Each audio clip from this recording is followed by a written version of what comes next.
আজ আমরা দেখতে চলেছি 2024 সালে রিলিজ হওয়া একটি অসাধারণ মুভি, যার নাম হলো ওয়ান্ডারফুল ইউথ। এটি মূলত একটি স্পোর্টস ড্রামা মুভি, যেখানে এমন কয়েকজন অপদার্থ ছেলেকে দেখানো হয়েছে যাদের স্বপ্ন ছিল দেশ সেরা বাস্কেটবল প্লেয়ার হওয়ার, কিন্তু তারা ছিল সমস্ত টিমের চাইতে একদম পিছিয়ে। আর এক পর্যায়ে তাদের দায়িত্ব এসে পড়ে এমন একজন কোচের উপর, যে কিনা অতীতে একজন প্রফেশনাল কোচ হলেও বর্তমানে তার একটি হাত ভাঙা ছিল। আর তার এই ভাঙা হাতের জন্য তাকে প্রত্যেকটি জায়গাতে হতে হতো অপমানিত এবং লাঞ্ছিত। তবে তার মনোবল ছিল অনেক বেশি দৃঢ়, আর সে ছিল বাস্কেটবল খেলায় খুবই দক্ষ। এরপর ঘটনাক্রমে তার উপরই দায়িত্ব এসে পড়ে সেই অপদার্থ বাস্কেটবল টিমের, যে টিমের প্রত্যেকটি মেম্বারই ছিল নিজেদের জীবন নিয়ে নানা সমস্যায় জর্জরিত, আর বাস্কেটবল খেলা সম্পর্কে তারা কিছুই বুঝত না। তারপরও সেই কোচ এক পর্যায়ে তার ভাঙা হাত নিয়েই এই অপদার্থ টিমটিকে নিয়ে স্বপ্ন দেখতে শুরু করে আন্তর্জাতিক টিমে যাওয়ার। তবে পরবর্তীতে আসলে কি ঘটেছিল? এই কোচ কি তার এই অপদার্থ টিমকে নিয়ে আন্তর্জাতিক পর্যায়ে পৌঁছতে পেরেছিল? আর এই অপদার্থ ছেলেগুলো নিজেদের স্বপ্ন পূরণ করে শেষ পর্যন্ত কি দেশ সেরা খেলোয়াড় হতে পেরেছিল, নাকি মাঝপথেই শেষ হয়ে গিয়েছিল তাদের সমস্ত স্বপ্ন? সেটাই আমরা দেখব আজকের এই অসাধারণ মুভিটিতে। আমরা তো প্রতিনিয়ত অনেক ধরনের খেলোয়াড়দের মুভির গল্প দেখে থাকি, কিন্তু আজকের এই গল্পটি আপনাকে অনেক বেশি অনুপ্রাণিত করবে এবং আপনাকে শেখাবে সত্যিকারের বন্ধুত্বের আসল মানে। তাহলে চলুন ঘুরে আসা যাক অপদার্থ এক বাস্কেটবল টিমের গল্প থেকে। তো গল্পটি শুরু হয় চায়নার একটি শহরে, যেখানে আমরা একটি বাস্কেটবল কোর্ট দেখতে পাই। যদিও এখন একদম সন্ধে হয়ে গিয়েছিল, কিন্তু এখনও এখানে দুজন ছেলে মিলে বাস্কেটবল প্র্যাকটিস করছিল। আর তাদেরকে দেখে বোঝাই যাচ্ছিল যে তারা আসলে বাস্কেটবলের প্রতি কতটা ডেডিকেটেড। এখানে একটি ছেলের নাম হচ্ছে চ্যান। সে কলেজে ভর্তি হওয়ার পর নতুন শহরে এসেছে, আর আসার সাথে সাথে সে তার প্রিয় বাস্কেটবলের কোর্ট দেখে খেলতে নেমে পড়েছে।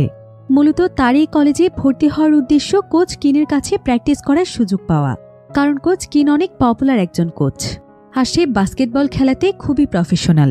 তাই প্রায় প্রত্যেকটি বাস্কেটবল প্লেয়ারই তাকে কোচ হিসেবে চায়। তো এবার পরের দিন চ্যান যখন কলেজে আসে, তখন ক্লাস শেষ হলে সে তার একজন ক্লাসমেট ইয়ানকে ডাক দেয়, আর সে ইয়ানকে একটি আপেল দিয়ে বলে, তুমি চাইলে আপেলটি খেতে পারো, এতে প্রচুর পরিমাণে ভিটামিন পাবে। চ্যান মূলত ইয়ানের সাথে বন্ধুত্ব করতে চাইছিল, তাই সে ইয়ানের সাথে কথা বলার বিভিন্ন অজুহাত খুঁজতে থাকে। আসলে ইয়ান হচ্ছে একজন বাস্কেটবল চ্যাম্পিয়ন। এরপর চ্যান তখন ইয়ানকে নিজের পরিচয় দেয় এবং ইয়ানের কাছে তার নাম জিজ্ঞাসা করে, কিন্তু ইয়ান কোনো কথা না বললে চ্যান বলতে শুরু করে, আমি গতকাল তোমাদের বাস্কেটবল খেলা দেখেছি, তুমি কিন্তু অনেক ভালো খেলতে পারো। চ্যানের একথা শুনে ইয়ান বুঝতে পারে যে চ্যান হয়তো বাস্কেটবল খেলার জন্যই তার সঙ্গে বন্ধুত্ব করতে চাইছে। তাই সে চ্যানের দেয়া আপেলটি চ্যানকে ফিরিয়ে দিয়ে চলে যায়। চ্যান তাকে বারবার পেছন থেকে ডাকলেও সে কোনো কথাই শুনতে চাইছিল না। এরপর চ্যান সোজা চলে আসে বাস্কেটবল প্র্যাকটিস হলে, যেখানে সবাই বাস্কেটবল প্র্যাকটিস করছিল। চ্যান তখন বাহিরে দাঁড়িয়ে থেকে তাদের প্র্যাকটিস দেখছিল, আর সে বারবার চেষ্টা করছিল প্র্যাকটিস হলের ভেতরে যাওয়ার জন্য, কিন্তু তার অনুমতি না থাকায় সে ভেতরে যেতে পারে না। এরপর চ্যান এখানে তার কয়েকজন ব্যাচমেটদের ভেতরে গিয়ে প্র্যাকটিস করতে দেখে। সে তখন সবাইকে রিকোয়েস্ট করে যে তারা যেন তাকে একটু ভেতরে নিয়ে যায়, কিন্তু কেউ তাকে পাত্তাই দেয় না। তবে সর্বশেষ সেখানে ইয়ান চলে আসলে চ্যান তখন ইয়ানকে রিকোয়েস্ট করে যাতে করে সে তাকে একটু প্র্যাকটিস হলের ভেতরে নিয়ে যায়, কিন্তু ইয়ানও তার কোনো কথার পাত্তা না দিয়ে সে একাই প্র্যাকটিস হলের ভেতরে গিয়ে একটি সাইনবোর্ড টানিয়ে দেয়, যেখানে লেখা ছিল বিনা অনুমতিতে ভেতরে প্রবেশ নিষেধ।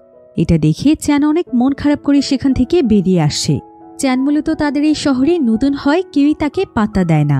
এরপর দেখা যায় চ্যান যে বাস্কেটবল খেলতে পারে এবং এটা তার খুবই পছন্দের একটি বিষয়, সে সেটা মাইকিং করে পুরো কলেজে প্রচার করতে থাকে। আর সে সকলের কাছে অনুরোধ করতে থাকে যে কেউ যেন তাকে একবার বাস্কেটবল খেলার সুযোগ করে দেয়, তাহলে সে তার কাছে সারা জীবন কৃতজ্ঞ থাকবে। আর কেউ তাকে বাস্কেটবল খেলার সুযোগ করে দিলে সে অবশ্যই তাদের বিশ্বাসের মর্যাদা রাখবে। সে দেখিয়ে দেবে যে সে আসলে কতটা ভালো বাস্কেটবল খেলতে পারে। এবার প্র্যাকটিস শেষ করে ছেলেমেয়েরা সবাই একসাথে বেরিয়ে আসে। এদিকে চ্যান সেখানে একটি সাইনবোর্ড নিয়ে দাঁড়িয়েছিল, যেখানে লেখা আছে, আমাকে শুধুমাত্র একটা বার খেলার সুযোগ দাও, আমিও তোমাদের সঙ্গে বাস্কেটবল খেলতে চাই। প্রথমে তো সবাই এটা দেখে হাসাহাসি করতে শুরু করে।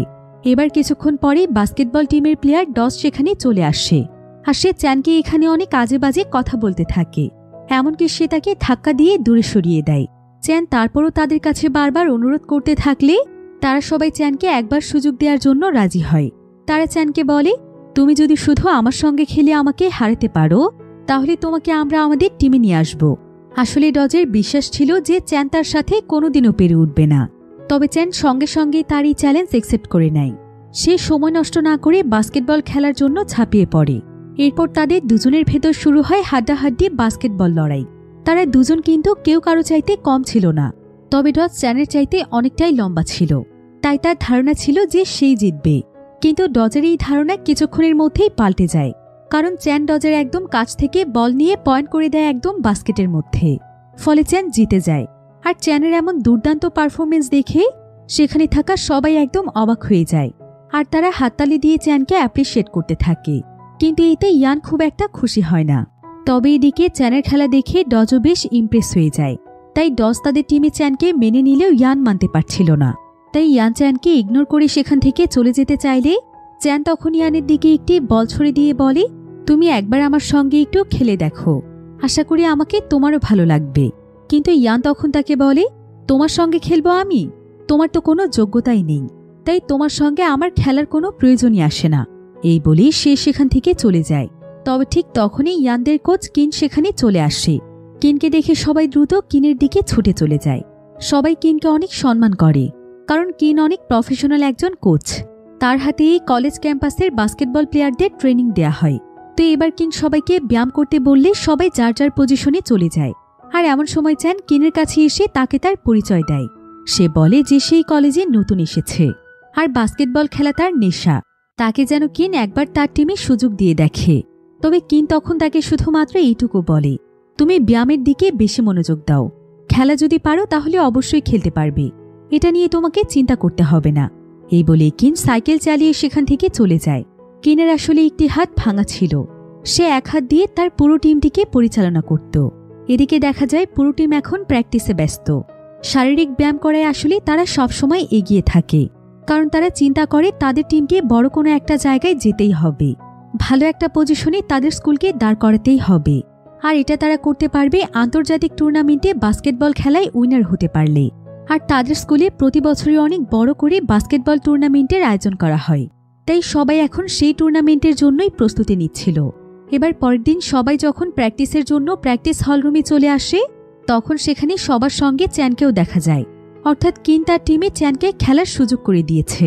এবার কিছুক্ষণ পর দেখা যায় প্রথম পয়েন্ট না করতে পারলেও চ্যান বেশ ভালো খেলছিল। তবে পরবর্তীতে চ্যানের পারফরমেন্সে সবাই অবাক হয়ে যায়, কারণ চ্যান পয়েন্টের দিক থেকে তাদের সবাইকেই হারিয়ে দিয়েছিল। এবার প্র্যাকটিস শেষ হলে কোচ বাঁশি বাজিয়ে খেলা শেষ করে দেয়। আর সে ডজদেরকে খেলার বিভিন্ন কলাকৌশল নিয়ে বকাঝকা করতে থাকে। কোচ এখানে রেগে গিয়ে বলে, আমি তোমাদেরকে প্রত্যেকটি স্টেপ খুব ভালোভাবেই শিখিয়েছি, তবুও দেখো নতুন ছেলেটি তোমাদের চাইতে কত ভালো খেলছে। তোমরা তো ওর কাছে কিছুই না। ও তোমাদেরকে টেক্কা দিয়ে পয়েন্ট করে চলেছে। আর আমি শুনেছি তোমরা নাকি ওকে আমাদের টিমে মেনে নিতে পারছো না। এমনটা একজন ট্যালেন্টেড প্লেয়ারের সাথে তোমরা কেন করছো? তোমাদের উচিত তাকে সাহায্য করা এবং তার কাছ থেকে কিছু শেখা। কোচের এসব কথা শুনে সবার মন খারাপ হয়ে যায়। মূলত কিন আসলে খুব স্ট্রিক্ট একজন কোচ ছিল। সে একবার রেগে গেলে তার মুখের উপর কেউ কোনো কথা বলতে পারত না। এরপর কোচ যখন চ্যানের কাছে আসে, চ্যান তখন তাকে মন থেকে ধন্যবাদ জানায়। কিন্তু কোচ তার ধন্যবাদ ভালোভাবে গ্রহণ না করে তাকে থামিয়ে দেয়। অর্থাৎ সে সবসময় এমন শক্ত হয়ে প্রত্যেকটা প্লেয়ারের কাছেই থাকতে চায়, কিন্তু তার মনটা ছিল ভীষণ নরম। এরপর কোচ সবাইকে আজকের মতো ছুটি দিয়ে দেয়। এবার কিছুক্ষণ পর হোস্টেলের সুপারভাইজার চ্যানকে তার রুম দেখিয়ে দেওয়ার জন্য নিয়ে আসে। কিন্তু সে এসে দেখে রুমের বাকি মেম্বাররা তাদের ইচ্ছে মতো চিৎকার চেঁচামেচি করে গান গাইছে। আর যখন তারা সুপারভাইজারকে দেখতে পায়, তখন তারা সঙ্গে সঙ্গে চুপ হয়ে যায়। তারা দ্রুত যে যার কাজে ব্যস্ত হয়ে পড়ে। এবার সুপারভাইজার চ্যানকে তার রুম দেখিয়ে দেয়। চ্যানকে এখন থেকে ডজের রুমে বেড শেয়ার করে থাকতে হবে। তো চ্যান তার আশেপাশে সবকিছু পরিষ্কার করে গুছিয়ে ফেলে। আর পরের দিন প্র্যাকটিস হলে চ্যান প্র্যাকটিস করতে আসলে ইয়ান আজকে তার সঙ্গে বাস্কেটবল প্র্যাকটিস করে। দেখা যায় তারা দুজনই বেশ ভালো প্র্যাকটিস করছিল। আর ইয়ানের খেলা দেখে চ্যান তখন খুশি হয়ে তার কাছে এসে বলে, তুমি আসলেই খুব ভালো। কিন্তু দেখা যায় চ্যানের এই প্রশংসা ইয়ান খুব একটা ভালোভাবে নেয় না এবং আবারও তার কথায় কোনো পাত্তা না দিয়ে মুখ ফিরিয়ে সেখান থেকে চলে যায়। কিন্তু চ্যান আবারও ইয়ানের কাছে ছুটে আসে আর তার সঙ্গে কথা বলে হাত মেলানোর জন্য। কিন্তু ইয়ান আসলে চ্যানের সঙ্গে কোনো প্রকার কথাই বলতে চাইছিল না। তাই সে সেখান থেকে বেরিয়ে যায়। এদিকে চ্যান কিছুতেই বুঝতে পারছিল না যে ইয়ান তার সঙ্গে কেন এমন করছে। তারা যেহেতু একই টিমে খেলছে, তাহলে এখন তাদের সবার একসঙ্গে মিলেমিশে থাকাটা খুবই জরুরি। কারণ টিম মেম্বারদের বন্ডিং ভালো না থাকলে কোনো টিমই ভালো কিছু করতে পারবে না। তো চ্যান তখন ছুটে যায় তাদের টিমের আরেকজন মেম্বার জিনের কাছে। আর সে তাকে বলে, ইয়ান আমার সঙ্গে এমন আচরণ করছে কেন? আমার সঙ্গে ওর আসলে এত কিসের শত্রুতা? জিন তখন তাকে বলে, ইয়ান একজন ট্যালেন্টেড প্লেয়ার, আর আমাদের মাঝে সবচাইতে ভালো পারফরমেন্স একসময় ওই করত, তাই ওর একটু ইগো থাকবেই, এটাই স্বাভাবিক। এবার চ্যান যখন সেখানে চুপচাপ বসেছিল, ঠিক তখনই সেখানে ডজ এসে তার সঙ্গে ঝগড়া শুরু করে দেয়। ডজ আজকে তাদের টিম থেকে চ্যানকে সরে যেতে বলে, কারণ চ্যানের জন্যই তাদের কোচ তাদেরকে সেদিন অনেক বকাবকি করেছিল। তবে চ্যান তখন ডজকে বলে যে সে কোনোভাবেই এই টিম ছেড়ে যাবে না, সে নিজেকে প্রমাণ করতে চায়, সে বাস্কেটবল খেলতে চায়। ডজ তখন রাগ করে তার দিকে একটি বল ছুঁড়ে মারে। চ্যানের এবার ভীষণ রাগ হয়, ফলে তাদের দুজনের মধ্যে সেখানে ফাইট শুরু হয়ে যায়। কিন্তু এমন সময় সেখানে কোচ চলে আসে, আর সে দেখতে পায় যে চ্যান তাদের সবার সাথে ঝামেলা করছে। তবে চ্যান কোচকে বোঝানোর চেষ্টা করে যে এখানে তার কোনো দোষ নেই, ওরাই প্রথমে তাকে হিট করেছে, আর সে যখনই প্রতিবাদ করতে গিয়েছে তখনই সে এখানে চলে এসেছে। কিন্তু কোচ এবার চ্যানের কোনো কথাই শুনতে চায় না, বরং সে তাকেই অনেক বকাঝকা করে এবং সবাইকে শাস্তি দিয়ে মাঠে দৌড়ানোর জন্য পাঠিয়ে দেয়। তবে যেহেতু চ্যান কোনো অপরাধ করেনি, তাই চ্যান কোনোভাবেই যেতে চায় না। সবাই চলে যাওয়ার পর কোচ এসে তখন চ্যানকে বলে, তুমি যদি এই দৌড়ে সবার মাঝে টিকে থাকতে পারো, তাহলে তোমাকে আর টিম থেকে কেউ বাদ দিতে পারবে না, আমি সবাইকে শক্তভাবে বলে দেব। একথা শুনে চ্যান অনেক খুশি হয়, আর সে নিজেকে প্রমাণ করার জন্য মাঠে ছুটে যায় সবার সঙ্গে দৌড়ানোর জন্য। এবার কিছুক্ষণ পর এভাবেই দৌড়ানোর পর প্রথম রাউন্ডেই যখন সবাই হাঁপিয়ে যায়, তখন দেখা যায় যে চ্যান সহজে হার মানছিল না। কোচ এতে চ্যানের উপর বেশ ইমপ্রেস হয়ে যায়। এরপর কোচ সবাইকে আজকের মতো ছুটি দিয়ে দেয়। তবে এমন সময় কোচের কাছে চ্যান এসে বলে, আচ্ছা কোচ, আমার মধ্যে এমন কি সমস্যা আছে? আমি যদি বাস্কেটবল খেলতে পারি, তাহলে সবাই কেন আমাকে টিমে মেনে নিতে পারছে না? কোচ তখন বলে, এই টিমে টিকে থাকতে হলে আগে নিজেকে প্রমাণ করতে হবে, আর সেটার জন্য তোমাকে সবসময় প্রস্তুত থাকতে হবে, তবেই হয়তো তুমি এই টিমে একদিন টিকে যাবে। এদিকে ক্লাস শুরু হলে টিচার তখন সবাইকে জানায় যে ইয়ান পদার্থবিজ্ঞানে সবার চাইতে খুবই ভালো করেছে, অর্থাৎ ইয়ান বাস্কেটবল খেলার পাশাপাশি সে খুবই মেধাবী স্টুডেন্টও ছিল। এদিকে চ্যান ইয়ানের এমন ভালো ফলাফল শুনে খুবই খুশি হয় এবং ক্লাস শেষে সে ইয়ানের কাছে এসে তাকে অভিনন্দন জানায়। কিন্তু চ্যানের এই গায়ে পড়ে কথা বলার বিষয়টি ইয়ানের কাছে একদম ভালো লাগে না, তাই সে চ্যানকে এবার থ্রেট দিয়ে বলে, পারলে তুই আমার সঙ্গে লড়াই করে দেখা, তোর এসব ফালতু অভিনন্দন জানিয়ে আমার সাথে বন্ধুত্ব করার কোনো দরকার নেই। চ্যানের এতে খুবই মন খারাপ হয়। এরপর তারা সবাই মিলে প্র্যাকটিস হলে আসলে কিছুক্ষণ পর সেখানে কোচ এসে সবার উদ্দেশ্যে একটি কথা বলে। সে বলে, তোমাদের জন্য একটি সারপ্রাইজ আছে। 10 মিনিটের মধ্যে আমাদের কলেজ ক্যাম্পাসে অন্য একটি টিম এসে হাজির হবে, যারা তোমাদের সঙ্গে বাস্কেটবল খেলবে, এবং তাদের সঙ্গে তোমরা যদি কম্পিটিশনে জিতে যাও, তাহলে এবার আমাদের স্কুল টুর্নামেন্ট খেলার সুযোগ পাবে। তো দেখা যায় কোচের কথা মতো অন্য স্কুলের বাস্কেটবল টিম এসে ইয়ানদের কলেজে হাজির হয়। এরপর কোচ তাদের সবাইকে সবকিছু বুঝিয়ে দিলে পুরো টিম রেডি হয়ে যায় খেলার জন্য। চ্যানদের টিম নীল জার্সি পরে মাঠে নামে, আর তাদের প্রতিপক্ষ টিমের ছিল লাল জার্সি। এবার খেলা শুরু হলে কিছুক্ষণের মধ্যে প্রতিপক্ষ দল 1 পয়েন্ট করে ফেলে। এভাবে দুই দলের ভেতরে হাড্ডাহাড্ডি লড়াই চলছিল। তবে শুরুতে চ্যানদের দল খুব একটা ভালো করতে পারছিল না, তাই কোচ তখন তাদেরকে বিভিন্নভাবে ডিরেকশন দিতে থাকে, কিন্তু তাতেও বিশেষ কোনো লাভ হয় না। চ্যানদের টিম বারবার একটার পরে একটা ভুল করতে থাকে, ফলে তাদের দলের প্রত্যেকটি প্লেয়ারই একদম পিছিয়ে যায়।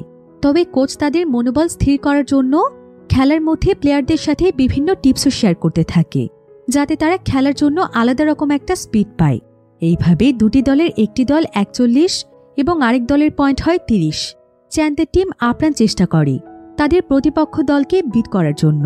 তবে খেলার শেষ পর্যায়ে দেখা যায় প্রতিপক্ষ দলের একজন প্লেয়ার হঠাৎ করে এসে চ্যানকে ধাক্কা দিয়ে মাটিতে ফেলে দেয়। এটা ছিল বাস্কেটবল রুলসের পুরোপুরি বিপরীত, আর এটা দেখে ইয়ান ভীষণ রেগে যায়।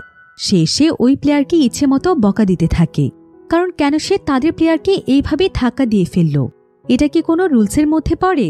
আর ইয়ানের এই প্রতিবাদ করাতে বাকি টিম মেম্বাররা অনেক খুশি হয়। তবে মূলত ইয়ান এটা করেছে তাদের টিমের স্বার্থে। তার টিমের একজনের কোনো ক্ষতি হলে তাদের খেলাটা নষ্ট হয়ে যাবে। যেহেতু তারা একটি টিম, সেহেতু সবাই এক হয়ে থাকতে হবে। এখানে পার্সোনাল কোনো পছন্দ অপছন্দ প্রাধান্য পায় না। তাছাড়া এই ঘটনার পর কোচ সবাইকে ডেকে এক হয়ে তাদেরকে খেলার দিকে এগিয়ে যেতে বলে, আর তাদের এক হয়ে থাকাটা কতটা গুরুত্বপূর্ণ সেটা সে বারবার সবাইকে মনে করিয়ে দেয়। সবাই কোচের কথা শুনে আবারও খেলার জন্য প্রস্তুতি নেয়। এবার খেলা শুরু হলে দেখা যায় যে চ্যানদের টিম এবার খুবই ভালো খেলছিল, তাদের প্রত্যেকটি হিটই সফল হচ্ছিল। এটা দেখে চ্যানের স্কুলের সবাই ভীষণ খুশি হয়ে যায়। আর কিছুক্ষণের ভেতরে দেখা যায় অপর টিম আবারও একই কাজ করে, অর্থাৎ চ্যানকে আবারও ধাক্কা দিয়ে নিচে ফেলে দেয়, কারণ চ্যান খুবই ভালো পারফর্ম করছিল। তবে চ্যান এবার তার বুকে বেশ জোরে আঘাত পায়। এতক্ষণে স্কোরবোর্ডে দুই দলের স্কোর দেখা যায় 64-52, অর্থাৎ প্রতিপক্ষ দল এবারও চ্যানদের দলের থেকে এগিয়ে আছে।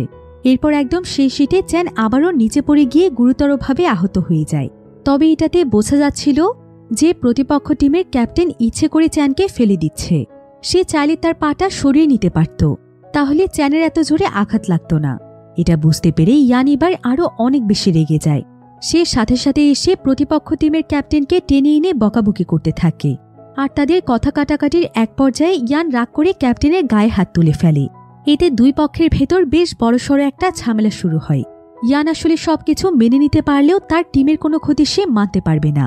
খেলায় হার জিত থাকবে, সেটা রুলস অনুযায়ী, কিন্তু কেউ রুলস ভঙ্গ করে তাদেরকে হারিয়ে দেওয়ার চেষ্টা করবে, এটা তো সে কোনোভাবেই মানতে পারবে না। তো এবার মারামারি শেষ করার পর চ্যানদের স্কুলের প্রিন্সিপাল সবাইকে ডেকে পাঠায়। তখন দেখা যায় সবাই আহত হওয়ার অ্যাক্টিং করছে, কারণ তারা সবাই শাস্তির ভয় পাচ্ছিল। তাই তারা সবাই হাত পায়ে ব্যান্ডেজ লাগিয়ে এসে প্রিন্সিপালকে বলে, ওরাই আমাদেরকে আগে হিট করেছে, সে সময় আমরা নিজেদেরকে বাঁচাতে গিয়ে ওদেরকে মেরেছি। কিন্তু তারা যে এখানে অভিনয় করছে সেটা প্রিন্সিপাল হাতে নাতে ধরে ফেলে। প্রিন্সিপাল বুঝতে পারে সবাই অ্যাক্টিং করছে, তাই প্রিন্সিপাল সবাইকে বকা দেয়। শুধু তাই নয়, কিমকেও তার টিমকে নিয়ে ওয়ার্নিং দিয়ে যায়, যাতে করে তারা পরবর্তীতে এমন ভুল না করে, কারণ বাইরের স্কুলের টিম তাদের স্কুলে খেলতে এসেছিল, আর সেখানে এমন কিছু হওয়া মোটেও শোভা পায় না। এতে তাদের স্কুলের বদনাম হয়েছে। এবার কিছুক্ষণ পর ক্লাসে ইয়ান যখন এসে পড়ছিল, তখন চ্যান তার কাছে একটি কোল্ড ড্রিঙ্কস এবং একটি জুসের ক্যান এনে রাখে। এটা দেখে ইয়ান তখন তাকে বলে, আমি এসব খাই না। তবে চ্যান খুব সুন্দরভাবে উত্তর দেয়। সে বলে, কোল্ড ড্রিঙ্কসটা তোমার জন্য না, শুধুমাত্র জুসটা তোমার জন্য। আমি জানি তুমি ভালো স্টুডেন্টের পাশাপাশি ভালো একজন বাস্কেটবল চ্যাম্পিয়ন, তাই তোমাকে তোমার হেলথ নিয়েও সবসময় ভাবতে হয়। আর তুমি আমাকে তোমার শত্রু ভাবলেও আমি কিন্তু তোমাকে বন্ধুই ভাবি। এখন তোমার এতে খারাপ লাগলে আমার কিছুই করার নেই। তাছাড়া তুমি আমার জন্য প্রতিপক্ষ টিমের সাথে মারামারি করেছ, তার জন্য আমি তোমাকে এভাবে ধন্যবাদ জানাতেই পারি, তাই তোমাকে জুসটি খেতে দিলাম। তো চ্যানের এমন কথা শুনে ইয়ানো আর এখানে না করতে পারে না, সে জুসটি খেতে শুরু করে। এমন সময় সেখানে 2-3 জন বান্ধবী এসে ইয়ানকে বলে তাদের একটা প্রশ্ন বুঝতে সমস্যা হচ্ছে, ইয়ান কি তাদেরকে বিষয়টি সলভ করে দিতে পারবে? ইয়ান তখন তাদেরকে বোর্ডে গিয়ে বোঝালে যেন চুপি চুপি পেছনে গিয়ে বসে, আর তাদের এই প্রশ্নটা নিজেও সলভ করে নেয়। এভাবে তাদের পড়াশোনার প্র্যাকটিসও বেশ ভালোই চলছিল। ইয়ানো এখন চ্যানকে আস্তে আস্তে পছন্দ করতে শুরু করেছে, তাই সে চ্যানকে মাঝে মাঝে পড়ালেখা বুঝিয়ে দেয়। তো এমন সময় হঠাৎ করে সেখানে ডজ এসে তাদেরকে বলে, তোরা দ্রুত বাহিরে আয়, একটা ঘটনা ঘটে গিয়েছে। এরপর তারা মোবাইলে একজনের বাস্কেটবলের ভিডিও দেখে সবাই অবাক হয়ে যায়, কারণ ওই প্লেয়ার তাদের স্কুলের বাস্কেটবল টিমের ক্যাপ্টেন ছিল। সে অসুস্থ বলে বেশ কিছুদিন স্কুল থেকে ছুটি নিয়েছে, কিন্তু সে আসলে সবাইকে মিথ্যে বলেছে। সে মূলত অসুস্থতার কথা বলে অন্য টিমে জয়েন করেছে, শুধুমাত্র ওই টিমটিকে জিতে দিতে পারলে সে কিছু টাকা পাবে এজন্য। এছাড়া তার কাছে আর কিছুই করার ছিল না। সেও বাস্কেটবল খেলার পাশাপাশি খুবই ভালো একজন স্টুডেন্ট ছিল, আর তার পড়াশোনার খরচ চালাতে হলে টাকার প্রয়োজন ছিল, তাই এই টাকাগুলো সে এভাবে ম্যানেজ করছে। তো ইয়ানদের সম্পূর্ণ টিম সেখানে গিয়ে ওই ক্যাপ্টেনকে ইচ্ছে মতো গালাগাল দিতে থাকে এবং বলতে থাকে যে সে তার স্বার্থের জন্য তাদের টিমকে ধোঁকা দিয়েছে, তাদের টিম ছেড়ে কিনা সে অন্য টিমে জয়েন হয়েছে। লিয়ান তখন তাদের সবাইকে বুঝিয়ে বলে, সে বলে যে 10 বছর পর আমাদের টিমের কোনো অস্তিত্বই থাকবে না, কারণ আমাদের স্কুলের বাস্কেটবল টিমের আমি কোনো উন্নতিই দেখছি না। আমাদের যে কোচ রয়েছে সেও আমাদেরকে ভালোভাবে শেখাতে পারে না। কিন্তু লিয়ানের এমন কথা শুনে সবাই ভীষণ রেগে যায়, কারণ কোচকে তারা সবাই ভয় পেলেও অনেক ভালোবাসত এবং তাকে অনেক সম্মান করত। তাই তারা কোচ সম্পর্কে কোনো ধরনের উল্টোপাল্টা কথা শুনতে চাইছিল না। কিন্তু লিয়ান তখন তাদেরকে বলে, আমি বলছি না যে কোচ খারাপ, কোচ তার কাজে অনেক প্রফেশনাল, কিন্তু তার একটি হাত ভাঙা, তাই আমার মনে হয় না তার দ্বারা আমরা বেশি দূর এগোতে পারবো। আমি চাই আমার বাস্কেটবল কেরিয়ারকে অনেক বড় করে তুলতে, যেটা স্কুলের বাস্কেটবল টিমে থাকলে কখনোই সম্ভব নয়। তাই তোমাদের টিম ছাড়তে আমি বাধ্য হয়েছি। তোমাদের সবাইকে আমি অনেক ভালোবাসলেও আমার কেরিয়ারকেও আমি অনেক ভালোবাসি। তার জন্য তোমাদের টিমটিকে ছেড়েছি, নয়তো আমি হয়তো জীবনে কখনো ভালো কিছু করতে পারবো না। তোমরা আমাকে ভুল বোঝো না, পারলে আমাকে ক্ষমা করে দিও। কিন্তু লিয়ানের এসব কথা শুনে সবাই লিয়ানের উপর ভীষণ রেগে যায়, কারণ নিজের স্বার্থের জন্য সে কিভাবে তাদের এত বছর পুরনো টিমকে ছেড়ে আসতে পারল। সেই সাথে যেই কোচের কাছে সে এতগুলো দিন ধরে খেলা শিখেছে, সেই কোচ সম্পর্কেও সে এই ধরনের কথা কিভাবে বলতে পারল। সবাই তখন রাগ করে সেখান থেকে চলে যায়, আর লিয়ান সেখানে বসে একা একা কাঁদতে থাকে। আর ক্যাপ্টেন লিয়ান যেহেতু টিম থেকে চলে এসেছিল, তাই মূলত লিয়ানের পরিবর্তে চ্যানকে টিমে নেওয়া হয়েছিল। আর এই বিষয়টি লিয়ান চ্যানের কাছে এসে বলে যে সে চলে এসেছে বলেই চ্যান টিমে চান্স পেয়েছে। কিন্তু চ্যান তখন তাকে থামিয়ে দিয়ে বলে, আমার লজ্জা হচ্ছে যে আমি তোমার জায়গাতে চান্স পেয়েছি, তবে আমি সবসময় এটা চাইব আমি যেন কখনো তোমার মতো অকৃতজ্ঞ না হয়ে যাই। তুমি খুবই স্বার্থপর একজন মানুষ। এভাবেই লিয়ান সকলের কাছে একজন অকৃতজ্ঞ মানুষ হিসেবেই রয়ে যায়। এদিকে বিষয়টি কোচ কিনের কানে গিয়েও পৌঁছায়। সেও জানতে পারে যে লিয়ান কিভাবে তাদের টিমের সাথে বিশ্বাসঘাতকতা করেছে। আর কোচ কিন এসব জানতে পেরে খুবই কষ্ট পায় যে তার জন্য একজন প্লেয়ার টিম ছেড়ে চলে গিয়েছে। সে তখন রাগী এবং ক্ষোভে তার হাতে যতগুলো প্লাস্টার ছিল সেগুলো এক এক করে খুলে ফেলতে শুরু করে, কারণ তার স্টুডেন্টের মনে তার প্রতি এতটা ঘৃণা সে মেনে নিতে পারছিল না। এসব কথা ভাবতে ভাবতে কোচ প্র্যাকটিস হলে কান্নায় ভেঙে পড়ে। এদিকে প্রিন্সিপালও তাকে অনেক কথা শুনিয়েছে। সে তাকে বলেছে, তুমি এতগুলো স্টুডেন্টের জীবন নষ্ট করো না, তাদের জীবন নিয়ে খেলার তোমার কোনো অধিকার নেই। এখন ওদেরকে ছেড়ে দাও, অন্য কোচের কাছে গিয়ে ওরা অনেক ভালোভাবে খেলে ওদের লাইফটাকে সেট করতে পারবে। ভাঙা হাত নিয়ে তুমি কেন কোচের দায়িত্ব পালন করতে চাইছো? তো এইসব ভাবতে ভাবতে কোচ যখন সেখানে কাঁদছিল, ঠিক তখনই সেখানে তার টিমের সবাই চলে আসে। আর তাকে এতটা কষ্ট পেতে দেখে তারাও অনেক কষ্ট পায়। এরপর তারা সেখানে কোনো ডিরেকশন ছাড়াই নিজেরাই প্র্যাকটিস করতে থাকে, যাতে করে তারা নিজেদেরকে অনেক বেশি ইমপ্রুভ করে কোচকে খুশি করতে পারে এবং প্রমাণ করতে পারে তাদের কোচ আসলে অযোগ্য নয়। তবে এরপর দেখতে দেখতে প্রায় 5 দিন সময় পার হয়ে যায়। আর এই 5 দিন যাবৎ কোচ তাদেরকে আর প্র্যাকটিস করাতে আসে না। এতে সবাই অনেক আপসেট হয়ে যায়, আর তারা কোচকে নিয়ে অনেক দুশ্চিন্তায় পড়ে যায়।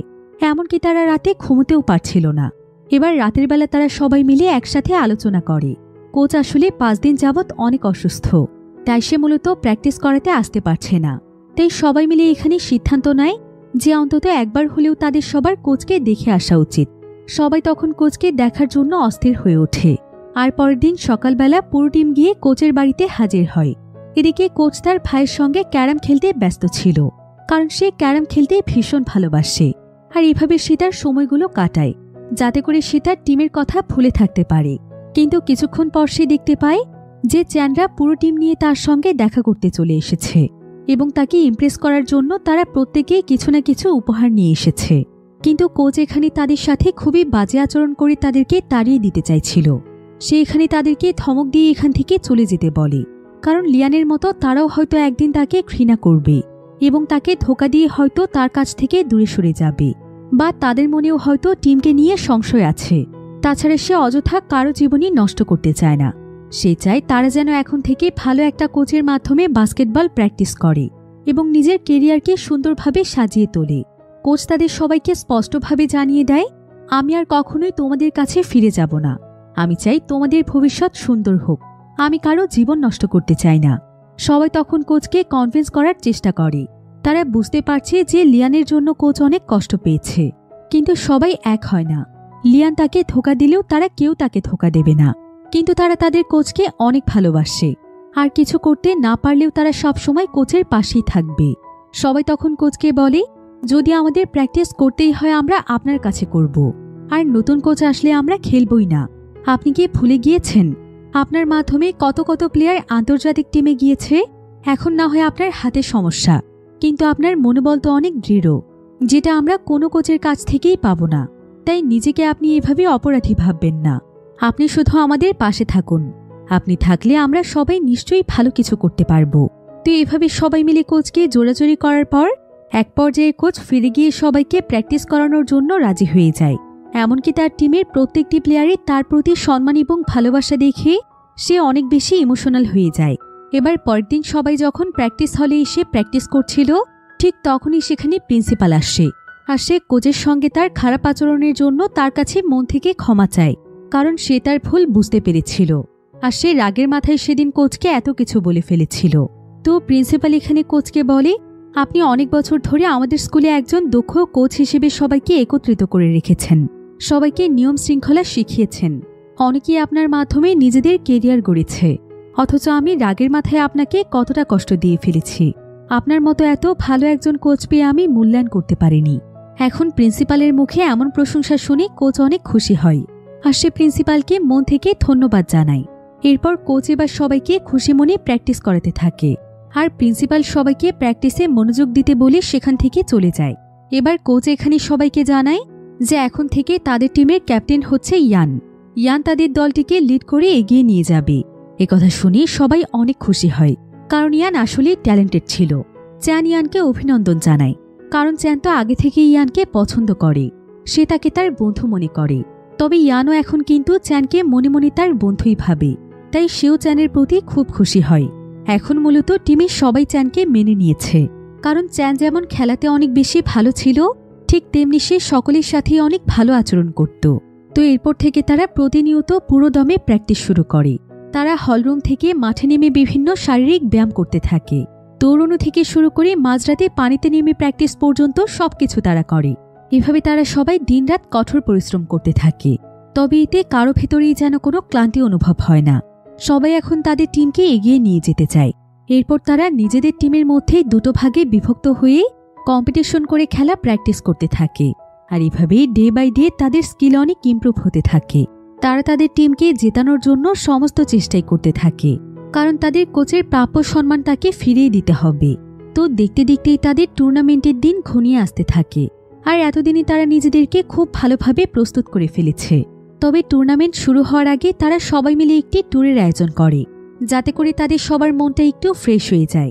আর মূলত এই ট্যুরটির সবকিছুই ব্যবস্থা করেছিল তাদের কোচ, কারণ ছেলেগুলো এতদিন কঠোর পরিশ্রম করেছে, তাই তাদের একটু আনন্দের প্রয়োজন। এখন কোচের সাথে তার প্রত্যেকটি টিম মেম্বারের সম্পর্ক অনেক বেশি ভালো।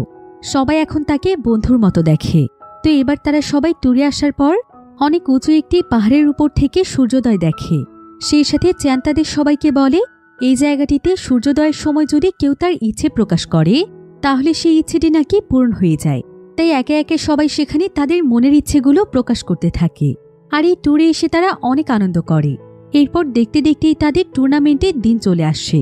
এই টুর্নামেন্টে আবার লিয়ানের টিমটিও রয়েছে, যারা কিনা আগে চ্যানদের টিমের ক্যাপ্টেন ছিল। তাই চ্যান, ইয়ান এবং তাদের সবাই অনেক বেশি এক্সাইটেড ছিল যে তারা যেভাবেই হোক লিয়ানদের টিমকে হারিয়ে দেবে এবং প্রমাণ করে দেবে যে লিয়ান তাদের কোচকে নিয়ে যা ভাবছে সবকিছুই ভুল। এবার কিছুক্ষণের মধ্যেই খেলা শুরু হয়ে যায়। এখানে প্রত্যেকটি প্লেয়ারই নিজেদের সর্বোচ্চটা দিয়ে খেলার চেষ্টা করছিল।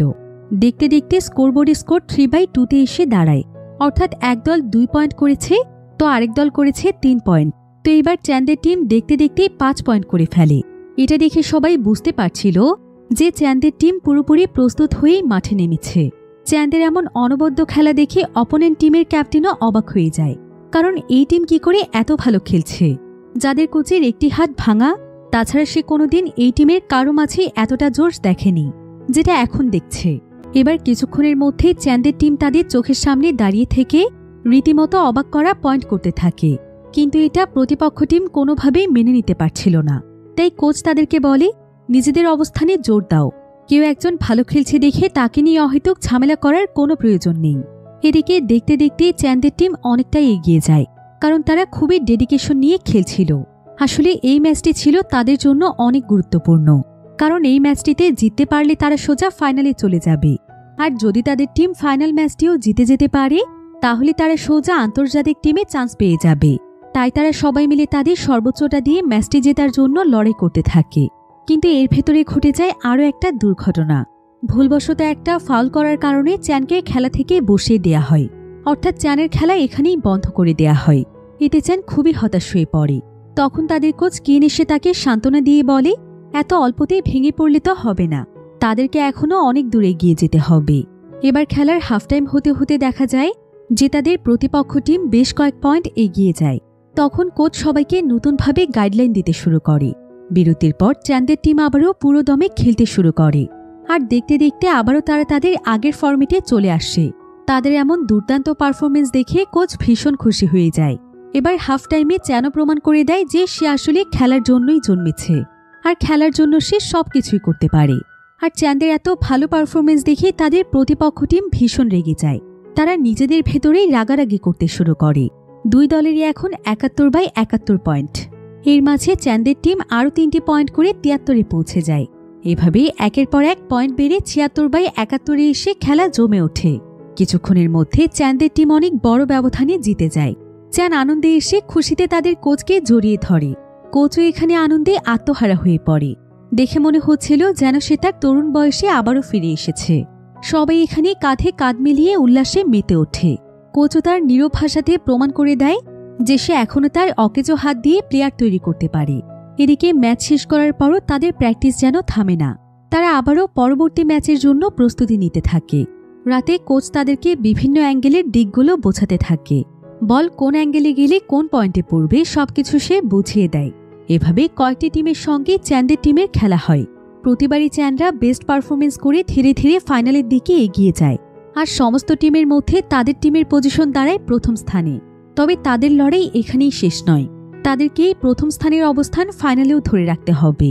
কোচ তাদের সবাইকে জানিয়ে দেয় যে ১২ বছরের চ্যাম্পিয়নদের সঙ্গে তাদের ফাইনালে খেলা হবে। অর্থাৎ তারা একটানা ১২ বছর ধরে উইনার হয়ে এসেছে। তাই খেলাটা কিন্তু খুব একটা সহজ হবে না। তাই তারা ফাইনালে খেলার আগে একটি টেস্ট ম্যাচ খেলে নেয়। সেখানে চ্যানদের অবস্থান খুব একটা ভালো থাকে না, যেটা দেখে চ্যানের পুরো টিম সহ কোচও অনেক দুশ্চিন্তায় পড়ে যায়। সে বুঝতে পারছিল না যে কিভাবে তাদেরকে আরও ভালোভাবে ট্রেন আপ করা যায়। এবার বিরতিতে চ্যান সবাইকে মনোযোগ দিয়ে খেলতে বলে। তবে সে লক্ষ্য করে যে ইয়ানের কোনো কিছু হয়েছে। তার খুবই মন খারাপ। চ্যান তখন ইয়ানের কাছে এসে বলে, তুই ক্যাপ্টেন হয়ে এমন আনমনা হয়ে থাকলে কি করে হবে বল? তোর মাধ্যমেই তো টিমের বাকি মেম্বাররা অনুপ্রাণিত হবে। কিন্তু একথা শুনে ইয়ান ভীষণ রেগে যায়, আর সে রাগ করে সেখান থেকে চলে যায়। ইয়ান বাইরে বেরিয়ে এসে কোচের সঙ্গে কোনো একটি বিষয় নিয়ে কথা বলছিল, যেটা দূর থেকে চ্যানও দেখতে পায়। এর কিছুক্ষণ পর কোচের অ্যাসিস্ট্যান্ট এসে চ্যানকে বলে, তোমার আজকের ম্যাচটি খেলার দরকার নেই। তুমি শুধুমাত্র আজকে ম্যাচটি দেখবে এবং বিশ্রাম নেবে। এটা শুনে চ্যানের বেশ খারাপ লাগে। এবার কিছুক্ষণ পর খেলা শুরু হলে দেখা যায় চ্যানের টিম মেম্বার একে একে ওদের কাছে শুধু মার খেতে থাকে, আর স্কোরবোর্ডে অপর টিমের নাম্বার দ্রুত গতিতে বেড়ে যেতে থাকে। চ্যানকে ছাড়া তাদের টিম যেন অনেক বেশি পিছিয়ে পড়ে। এভাবে প্রতিপক্ষ টিম জিতে গেলে চ্যানের অনেক মন খারাপ হয়ে যায়। তাছাড়া চ্যান বুঝতে পারে যে তাকে হয়তো ইচ্ছে করে আজকের ম্যাচ থেকে সরানো হয়েছে। আর সে যখন ইয়ানকে কোচের সঙ্গে কথা বলতে দেখেছিল, তখন ইয়ানি হয়তো কোচকে তার ব্যাপারে বলেছে, যাতে করে আজকে তাকে খেলতে দেয়া না হয়। হয়তো ইয়ান তার প্রতি আগের রাগ থেকেই প্রতিশোধ নেওয়ার জন্য এমন করেছে। এভাবেই চ্যান এবং ইয়ানের সম্পর্কের মধ্যে একটি ফাটল ধরে যায়। তো এবার কোচ কিন যখন একা একা বসেছিল, তখন চ্যান এসে তাকে জিজ্ঞাসা করে, আপনি আমাকে এই ম্যাচটি কেন খেলতে দেননি? আপনি দেখলেন আমাদের টিমটি হেরে যাচ্ছে, তবুও আমাকে কেন মাঠে নামতে দিলেন না? কিন্তু কোচ তার কথার কোনো উত্তর দেয় না। অন্যদিকে রাতের আধারে ইয়ান এই শহর ছেড়ে চলে যেতে চায়। সে আর এই টিমের হয়ে খেলতে চায় না। আর এই বিষয়টি যখন চ্যান জানতে পারে, তখন সে দ্রুত ইয়ানের কাছে এসে তাকে মারতে শুরু করে। আর সে তাকে বলে, তুই আমাদের সঙ্গে কেন এমন করলি? তোর প্রতিভা আছে, সেটা তুই ভালো কাজে না লাগিয়ে আমাদের টিমের মান সম্মানটা শেষ করে দিচ্ছিস। আর তুই এতটা স্বার্থপর কিভাবে হতে পারলি? গত ম্যাচটাতে আমাকে কেন বসিয়ে রেখেছিলি? আর এখন যখন আমাদের টিমের পজিশন খারাপ হয়ে এসেছে, তখন সবকিছু থেকে হাত গুটিয়ে পালিয়ে যাচ্ছিস। কিন্তু ইয়ান তখন তাকে উত্তর দেয় যে তাকে তার কেরিয়ার গড়তে হবে। সে আর বাস্কেটবলের পেছনে সময় নষ্ট করতে চায় না। চ্যান তখন তাকে বলে, তোর কেরিয়ার নিয়ে যদি এতই চিন্তা ছিল, তাহলে আমাদের টিমের ক্যাপ্টেন কেন হয়েছিলি? কিন্তু ইয়ান কোনো উত্তর না দেওয়ায় চ্যান রাগ করে চলে যায়। এবার পরের দিন সকালে সবাই যখন প্র্যাকটিসের জন্য কোচের কাছে আসে, তখন কোচ এখানে চ্যানকে জিজ্ঞাসা করে, আচ্ছা তুমি বাস্কেটবল কেন খেলতে চাও? চ্যান উত্তর দেয় যে বাস্কেটবল তার স্বপ্ন। সে ছোটবেলা থেকেই বাস্কেটবলের মাধ্যমে অনেক বড় হতে চায়। এবার কোচ তখন সবাইকে উদ্দেশ্য করে বলে যে ইয়ানের মতো চ্যানও খুব ভালো একজন স্টুডেন্ট। সে এবার পদার্থবিজ্ঞানে অনেক ভালো করেছে, তবুও সে তার লেখাপড়া ছেড়ে দিয়ে বাস্কেটবল খেলার জন্য এই খেলাটাকেই বেছে নিয়েছে। চ্যানের সম্পূর্ণ ফোকাস এখন বাস্কেটবল খেলার দিকে। কোচ তাদেরকে আরও জানায় যে ইয়ান আসলে তার পরিবারের স্বপ্ন পূরণ করার জন্য পড়াশোনাকে বেছে নিয়েছে। সে সবাইকে এটাও বলে যে কিছুদিন আগে চ্যান তার কাছে এসেছিল, আর সে তাকে বলেছিল যে যার এই খেলার প্রতি ভালোবাসা আছে সে খেলার যোগ্য। আর আমি যেহেতু এই টিম ছেড়ে চলে যাচ্ছি তাই যোগ্য মানুষকে ক্যাপ্টেন্সি দিয়ে যেতে চাই। এসব বলে ইয়ান তখন কোচকে অনুরোধ করে যাতে করে কোচ ইয়ানের জায়গায় চ্যানকে এবার ক্যাপ্টেন বানায়, কারণ চ্যানই এখন ক্যাপ্টেন হওয়ার যোগ্য। কথা শুনে চ্যান অনেক ইমোশনাল হয়ে যায়, কারণ সে তো উল্টো তাকে ভুল বুঝে তার গায়ে হাত তুলেছিল। তো এবার তাদের মতামতের ভিত্তিতে চ্যানকে তাদের টিমের নতুন ক্যাপ্টেন বানানো হয়। কিন্তু ইয়ানের এভাবে চলে যাওয়াতে চ্যান মোটেও খুশি ছিল না, তাই সে সঙ্গে সঙ্গে ইয়ানের সাথে দেখা করতে চলে যায়। চ্যান আজকে ইয়ানকে মন থেকে সরি বলে, কারণ সেদিন সে তাকে ভুল বুঝে তার গায়ে হাত তুলেছিল। আসলে ট্রেনিং করতে গিয়ে চ্যান সেদিন ব্যথা পেয়েছিল, তাই মূলত কোচের সিদ্ধান্তেই তাকে বসিয়ে রাখা হয়েছিল, যেটা চ্যান পরে জানতে পেরেছে। এবার চ্যান এখানে ইয়ানকে অনেক অনুরোধ করে বলে, তোকে আমাদের টিমে অনেক প্রয়োজন, তোর মতো এত ভালো ক্যাপ্টেন আমি হতে পারবো না, তাই দয়া করে আমাদের টিমটাকে ছেড়ে যাস না। আমি জানি লাইফে কেরিয়ারেরও অনেক প্রয়োজন আছে, কিন্তু আমরা সবাই যদি একসঙ্গে থাকি তাহলে নিশ্চয়ই আমরা সবাই মিলে একসঙ্গে ভালোভাবে কেরিয়ার গড়তে পারবো, তাই দয়া করে তুই আমাদের টিমে আবারও ফিরে চল। কিন্তু ইয়ান তখন তাকে বলে, আমি একজন যোগ্য মানুষকে এই টিমের ক্যাপ্টেন বানিয়েছি, আমি আমার পরিবারকে কথা দিয়েছি যে আমি বাস্কেটবল খেলা একদম ছেড়ে দেব। কিন্তু চ্যান তখন তাকে বলে, আমাদের কাছে এটাই শেষ সুযোগ যেটার মাধ্যমে আমরা কোচকে তার প্রাপ্য সম্মান ফিরিয়ে দিতে পারবো, তুই এমন একটি সময়ে আমাদেরকে ছেড়ে কিভাবে চলে যাবি।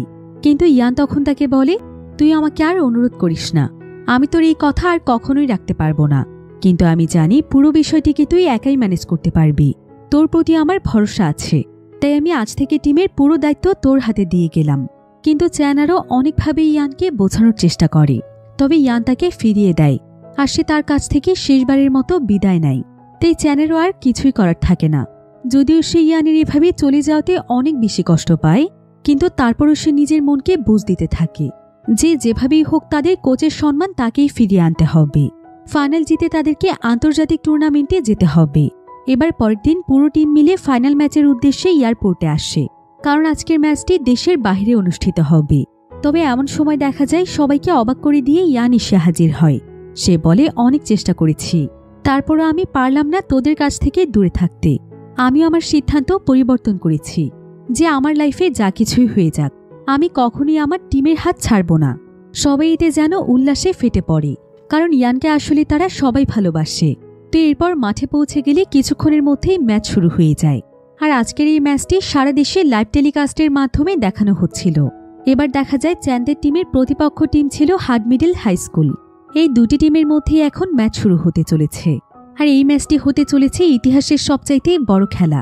তাই সবাই খুবই এক্সাইটেড ছিল, কারণ হাড মিডল হাই স্কুল এর আগে 12 বার চ্যাম্পিয়ন হয়েছে, তাই এই টিমকে হারানো ছিল অসম্ভব ব্যাপার।